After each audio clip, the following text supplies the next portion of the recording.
Kill me if you want. But don't look at me like I'm dirt. You think you are nothing. You are the only thing that matters.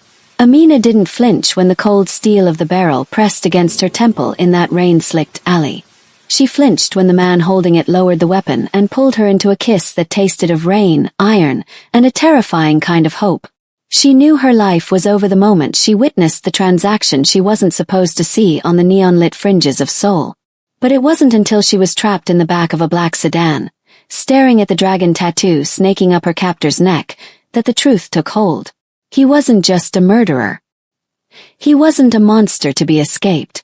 And when Kang Jun-suk gripped her chin with a hand that had just signed a death warrant, not to hurt her but to anchor her, she finally understood she hadn't found a grave. She had been claimed as the only weakness of a man who ruled by blood. Welcome back to the Afro-Korean Story Space channel, besties. Today's story is a special request for Amina. You asked for a story about finding light in the darkest of places, and here it is. If you're watching, drop a Nigeria to Seoul in the comments right now. To my loyal besties, stay tuned until the very end. The way Jun-suk protects her in Chapter 8 will leave you breathless. If you leave now, you'll be wondering about that final kiss all night long. Are you ready for a story about a woman who had nothing left until she became everything to the most dangerous man in Korea? Let me know if you're excited for this suspense in the comments. The smell of burning rubber and kerosene still clung to Amina's memories like a second skin, a bitter perfume of the night her life turned to ash. Back in Nigeria, the world had been vibrant, filled with the rhythmic pulse of the Lagos markets and the steady promise of her university studies. But promise was a fragile thing when held in the hands of a man like her uncle, a man who viewed his family not as blood, but as collateral. He had gambled on a future he couldn't afford, borrowing from shadows that didn't know the meaning of mercy. The betrayal hadn't come with a shout, but with a quiet disappearance. Amina remembered the evening clearly. The sun dipping low, casting long orange shadows over her father's small compound, and the sudden terrifying arrival of men with cold eyes and heavy boots. They didn't just want the money her uncle had squandered. They wanted a payment that would sting for a lifetime. By the time the first match was struck, her uncle was already gone, leaving Amina to watch as the only home she had ever known was consumed by hungry orange flames. She had stood in the street, her simple cotton dress smudged with soot, clutching a handful of documents and her passport, the only thing she'd managed to save before the roof groaned and collapsed. Her father's face, etched with a mixture of shame and absolute terror, haunted her more than the fire itself. "Run, Amina," he had whispered, his voice cracking like the dry earth of the north. "If they find you, you become the debt." With no home to return to and no family left to protect her, she had fled into the unknown, carrying nothing but the quiet strength of a woman who had already seen the end of her world. Every step away from the smoking ruins of her past felt like walking into a void. She had been stripped of her name, her status, and her dreams, reduced to a ghost wandering through international terminals and strange cities. By the time she reached the neon-drenched streets of Seoul, Amina was a shell, a woman who had learned that hope was a luxury she could no longer afford. She was a stranger in a land of steel and glass, waiting for the moment the shadows would finally catch up to her, unaware that she was about to walk out of the ash and into the arms of a different kind of fire. Seoul was a city that never slept, but for Amina, it was a city that never saw her. She moved through the rain-slicked back alleys of Itaewon and Gangnam like a ghost, a silhouette of deep brown skin lost against the blinding glare of neon signs and towering glass. Her life had become a rhythmic struggle for invisibility. By day, she washed dishes in the humid backrooms of small diners until her fingers pruned, and by night, she retreated to a cramped, windowless room that smelled of damp concrete. She was 24 years old, yet she felt like a woman who had lived a century. Her soft facial features permanently etched with the tension of someone waiting for the floor to give way. The simple worn beige top she wore was a map of her poverty, frayed at the edges and stained by the world she inhabited. She had learned the hard way that in Korea's glittering capital, people like her, immigrants with no status and nothing left, were either ignored or exploited. She kept her hair pulled back and her eyes down, clinging to the quiet strength that had carried her across oceans. But survival in the shadows meant sharing space with the things that lived there, and the shadows of Seoul were long and dangerous.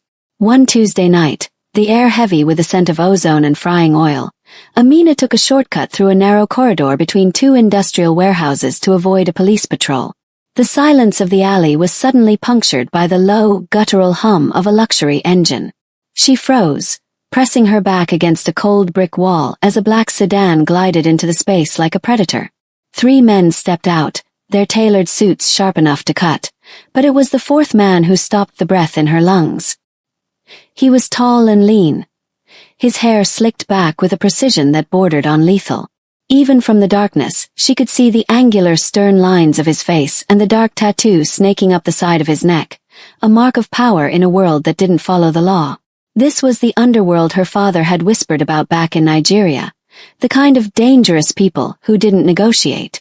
Amina watched, trembling, as a silver briefcase was exchanged for a heavy, taped-up parcel. It was a transaction of shadows, a moment of absolute vulnerability for the powerful man with the ink on his skin. Just as the deal closed, Amina's foot slipped on a patch of wet moss, her shoulder striking a metal trash bin with a resounding clang. The sound was an explosion in the silence. The tall man didn't flinch. He simply turned, his piercing gaze cutting through the darkness to lock onto her terrified brown eyes. In that second, the truth cracked open. Amina had seen the face of the dragon, and in his world, witnesses didn't get to walk away. The air in the alleyway turned to ice as the tall man in the long black coat stepped away from the car, his movements carrying the terrifying grace of a predator. Amina's heart hammered against her ribs like a trapped bird. She knew how this story ended for girls with no one to miss them. One of the men in suits reached into his jacket, his intent clear, but a sharp single-word command in Korean stopped him in his tracks. Kong Jun-suk approached her, his shadow stretching long over her worn trousers and trembling frame. Up close, he was even more intimidating. His face was a mask of cold authority, his hair slicked back with a precision that felt like a blade. The tattoo on his neck pulsed as the muscles in his jaw tightened. He stopped inches from her, close enough for Amina to smell his expensive cologne and see the sharp, calculated intensity in his eyes. He studied her, not as a person but as a problem to be solved. "You saw," he said, his voice a deep, resonant rasp that vibrated in her chest. Amina lifted her chin, her dark fingers clutching the edge of her beige top. "I saw nothing," she whispered, her voice cracking but her gaze refusing to drop. "I am nothing. Just let me go." Something flickered in Jun-suk's stern expression, a spark of amusement or perhaps a recognition of the quiet strength she carried despite her rags. He reached out, his gloved hand catching her jaw. His grip was firm, a gesture of absolute possession rather than affection. He didn't see a witness to be eliminated. He saw a rarity, a woman who looked at him with terror but didn't beg. "Nothingness is a dangerous thing to be, Amina Okafor," he murmured, reading the name from the ID card one of his men had snatched from her fallen bag. He leaned in, his face inches from hers, his presence an overwhelming force that made her pulse do strange things. "The men I work with would burn you just to see the light. But I think I have a better use for you." He didn't give her a choice. With a subtle nod to his subordinates, he guided her toward the black sedan. It wasn't a kidnapping in the traditional sense. It was a claiming.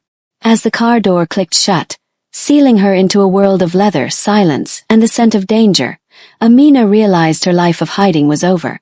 She had been plucked from the fringes and dropped into the center of a gilded cage, kept by a man who lived by violence and ruled by fear.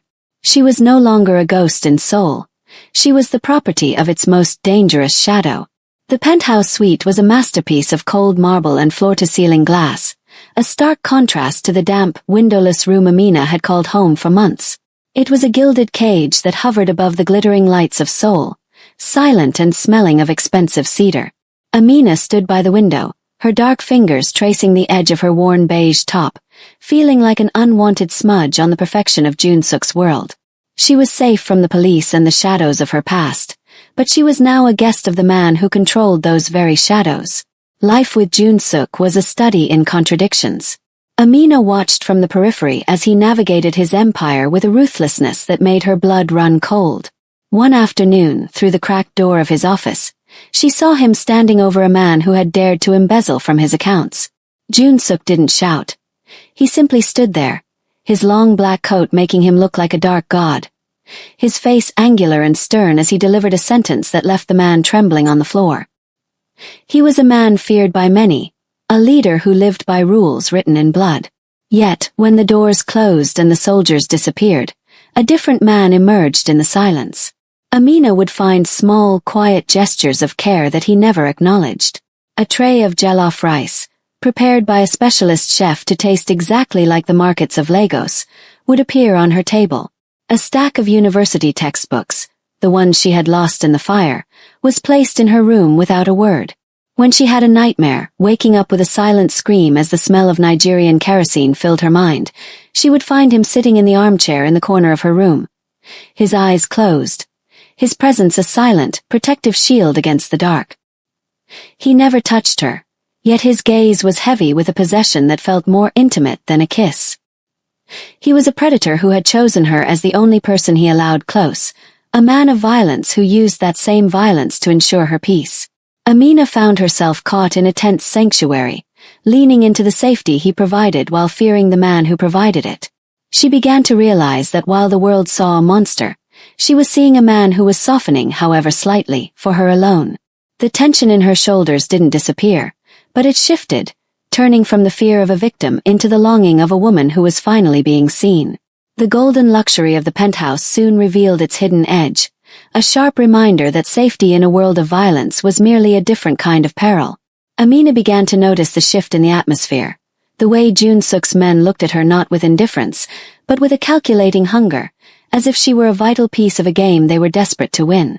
She was no longer just a witness he had claimed. She was the only point of softness on a man made of stone, and in the underworld, a weakness was an invitation. The reality of her position crashed down upon her during a rare evening when Jun-suk was delayed by a meeting in the city's heart. As she sat in the expansive living area, the elevator chimed, but it wasn't the rhythmic, heavy footfalls of her protector that followed. Instead, the air grew thick with a sudden, suffocating tension. A man she didn't recognize, scarred and dressed in a suit that lacked Jun-suk's refined elegance, stepped into the light, his eyes scanning the room until they landed on her. He didn't speak. He simply smiled, a slow, predatory baring of teeth that told her he knew exactly who she was and what she meant to the boss. "So, this is the Nigerian flower Jun-suk is hiding from the sun," the stranger murmured, his voice oily and devoid of the respect the others showed her. He took a step forward, and Amina felt the familiar cold of the Nigeria fires licking at her heels. She realized then that her presence in this house wasn't just a sanctuary. It was a beacon for every enemy Jun-suk had ever made. If they couldn't break the dragon, they would burn the only thing he allowed close. When Jun-suk finally arrived, his presence immediately scattering the threat like smoke, the look on his face wasn't one of relief, but of a dark, brooding fury. He saw the way Amina's hands trembled against her beige top and the way she retreated into the shadows of the room. He didn't offer words of comfort. Instead, he doubled the guard at her door and sharpened the edges of his own ruthlessness.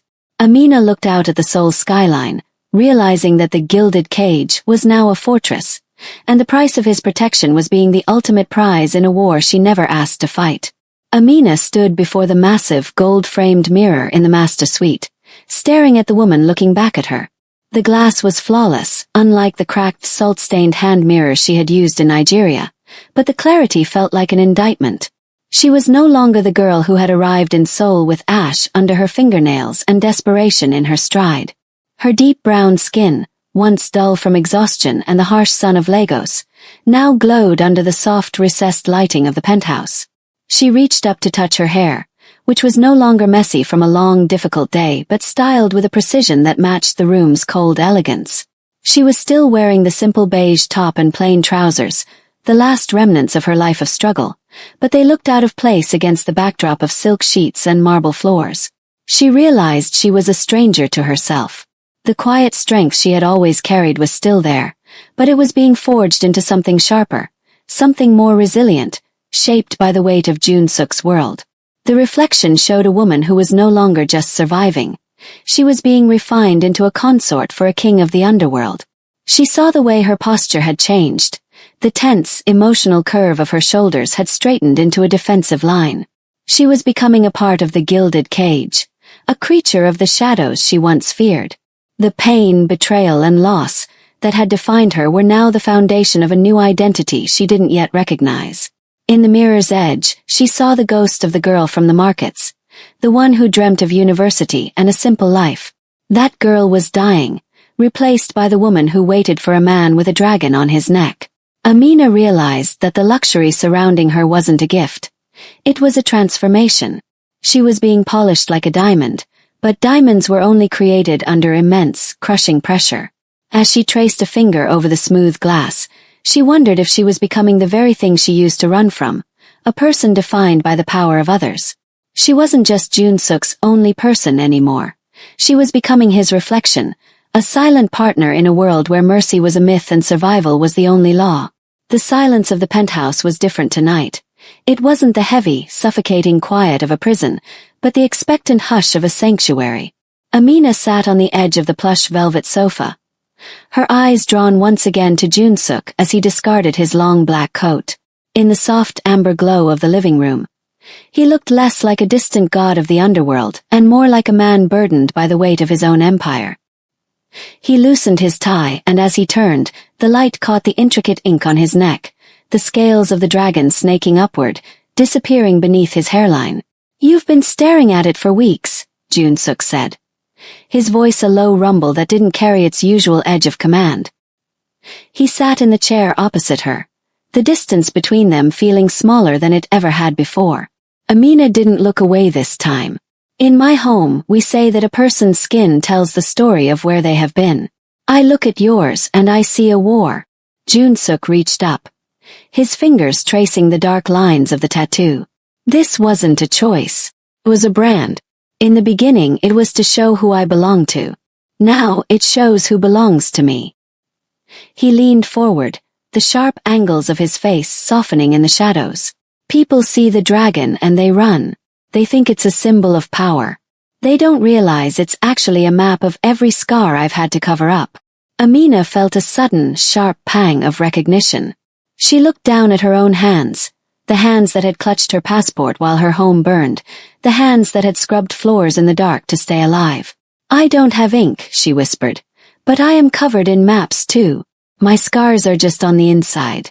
They are made of fire and the faces of people who walked away when I needed them most." For the first time, Jun-suk's gaze wasn't one of possession, but of profound understanding. He saw the pain, betrayal, and loss she carried, and he didn't try to fix it. He simply acknowledged it. "The world thinks because we have survived, we are made of stone," he murmured, his eyes locking onto hers with an intensity that made her breath hitch. "But the dragon only bites because it is protecting a heart that was broken long ago." In that moment, the gap between the Nigerian woman with nothing and the Korean boss with everything vanished. They were just two survivors sitting in a glass tower, recognizing the ghosts they both carried. Amina realized that the dragon wasn't just a mark of the Mafia. It was a shield, much like the quiet strength she wore every day. As the night deepened, the air between them shifted, no longer filled with the static of fear, but with a heavy, undeniable pull of two broken things finally finding a piece that fit. The sirens wailing in the distance were the only warning before the glass of the balcony door shattered, spraying the marble floor with diamond-like shards. The sanctuary had been breached. Jun-suk was on his feet in a heartbeat, his long black coat billowing like a dark omen as he pulled a handgun from the small of his back. His face was no longer the soft mask of the man who had shared his scars. It was the angular, lethal visage of the boss who lived by the gun. He shoved Amina behind the heavy oak desk, his grip firm and protective, his body a living shield between her and the encroaching shadows. "Stay down," he commanded, his voice a harsh rasp that brooked no argument. But as the door to the suite kicked open and the flash of gunfire lit the room in strobe-like bursts, Amina didn't feel the paralyzing terror that had defined her night in Nigeria. She didn't feel like the victim whose home was being burned. Instead, seeing Jun-suk standing in the line of fire for her, a man who was feared by the world but emotionally attached only to her, sparked a fire in her own chest. She saw the tension in his neck, the way the dragon tattoo pulsed with every shot he fired, and she realized that if he fell, her world didn't just end, it vanished. In the sudden ringing silence that followed the retreat of the first wave of attackers, Jun-suk turned to check on her, his eyes wild and bloodshot with adrenaline. He reached out to touch her face, his hand shaking with a rare, raw tremor. "Are you hurt?" he demanded, his voice cracking with a vulnerability he couldn't hide. Amina didn't answer with words. She rose from the floor, her simple beige top smudged with plaster dust, and grabbed his coat with both hands, clutching the heavy fabric as if he might disappear into the smoke. She leaned into him, her eyes closing as she tilted her head back. Before he could pull away or bark another order, she pressed her lips to his. It was a fatal kiss. Fatal because it killed the cold, calculated distance he had maintained for years. It was a kiss that tasted of iron, rain, and a deep, desperate release. Amina poured all her pain, betrayal, and loss into that single contact, and for the first time, she felt the man of stone crumble. His grip on her waist tightened, his fingers digging into her skin not with the coldness of possession, but with the heat of a man who had finally found the only person he allowed close. The icy exterior of the Korean Mafia boss shattered more completely than the glass on the floor, leaving behind only the man who would burn the world down to keep her safe. The smoke from the confrontation still hung in the air, but the chaos of the night had settled into a heavy, reverent silence. Amina stood at the floor-to-ceiling window of the penthouse, the morning sun beginning to crest over the Seoul skyline, painting the city in shades of rose and gold. She was no longer wearing the beige top. It had been replaced by a robe of deep emerald silk that felt like cool water against her skin. She looked at her reflection and finally recognized the woman staring back. The quiet strength she had carried from Nigeria was no longer a tool for survival. It was the foundation of her throne. Behind her, the doors to the suite opened. Jun-suk stepped in, his presence as commanding as ever, though the lethal sharpness of his gaze softened the moment it landed on her. He had spent the night purging the shadows, ensuring that no one would ever dare breach their sanctuary again. The dragon tattoo on his neck was visible above his collar, a mark of the beast that the world feared, but to Amina, it was simply the mark of the man who had given her a reason to hope. He stopped beside her, his hand resting firmly yet tenderly on the small of her back. He didn't look at the city. He looked at her. "The men are waiting," he said, his voice a low, steady rumble. "They need to see who holds the heart of this empire." Amina took a deep breath, feeling the weight of the moment. She remembered the girl with nothing left, the girl who had been stripped of her home and her dignity. That girl was gone, burned away in the fires of betrayal and reborn in the heat of a mafia boss's devotion.